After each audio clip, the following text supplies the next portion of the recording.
对于慢性咳嗽的治疗的话，中医的治疗方法也是比较多样的我们可以内治和外治相结合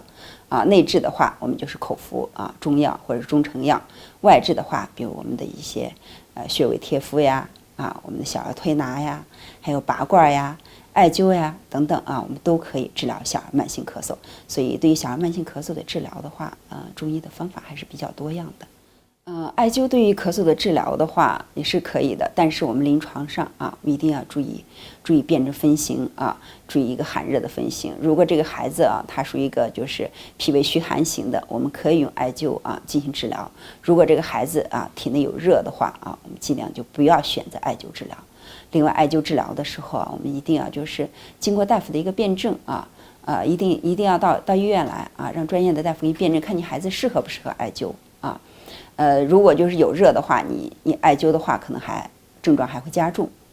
另外一个，有一部分孩子，比如过敏性咳嗽，有的闻到那艾的那种烟草味那种刺激他可能还咳嗽的还更厉害。所以呢，我们一定要经过就是专业人士的一个指导来进行艾灸。另外一个，孩子艾灸的时候，我们也要注意以防止那个艾灸的那个火烫伤孩子的皮肤。